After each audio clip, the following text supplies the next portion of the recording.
Chicken বল তৈরি করতে আমি প্রথমে চিকেন ব্রেস্ট নিয়ে নিব। চিকেন ব্রেস্টকে কেটে ছোটো ছোটো কিউব করে কেটে নিব। তারপরে একটা মিক্সিং জারে নিয়ে নিব। আমি 4-5টা পাকা কাঁচামরিচ দিয়ে দিব। তারপর খুব সামান্য পরিমাণ রসুন বাটা, আদা বাটা দিয়ে আমি ব্লেন্ড করে নেব। এটা আমার ব্লেন্ডার করে হয়ে গেল। এখন একটা বাটিতে নিয়ে নিব, নিয়ে সব উপকরণ দিয়ে দিব। প্রথমে 1/2 চা চামচ গোলমরিচ, 1 চা চামচ চিকেন মশলা, 1 চা চামচ টমেটো সস, 1/2 চা চামচ সয়া সস, 1 চা চামচ কর্নফ্লাওয়ার, 1/2 কাপ পরিমাণ বিস্কিটের গুঁড়া, পরিমাণ মতো লবণ দিয়ে চিকেনটাকে মশলার সাথে মিক্স করে নেব।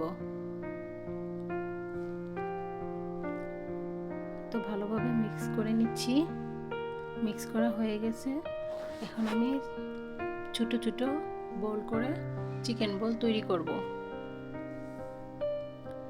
এই তো আমার চিকেন বল তৈরি করা হয়ে গেল। চুলে একটা পাত্র বসিয়ে তার মধ্যে পানি দিয়ে দিব। পানি বলক আসলে চিকেন বলগুলোকে দিয়ে দিব। চিকেন বলগুলোকে আমি সিদ্ধ করে নেব। এই তো আমার চিকেন বল সিদ্ধ হয়ে গেল। এখন বাটিতে নিয়ে নিব। চুলায় আরেকটা প্যান বসিয়ে দিব। চিকেন বলগুলোকে হালকাভাবে ভেজে নিব। এই তো প্যান বসিয়ে দিয়েছি, আমি পরিমাণ মতো তেল দিয়ে দিব। তারপর চিকেন বলগুলোকে দিয়ে দিব। এই তো চিকেন বলগুলো খুব সাবধানে ভেজে নেব।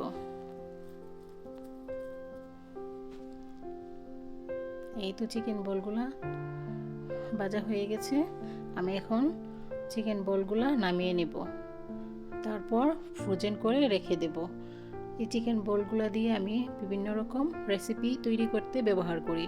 পিৎজা তৈরি করতে, পোলাও, তারপর এভাবে ডাইলাতে বক্সের থেকে বিভিন্ন রকম রেসিপিতে আমি এই চিকেন বলটা ব্যবহার করে থাকি। এই তো চিকেন বল হয়ে গেল। আল্লাহ হাফেজ।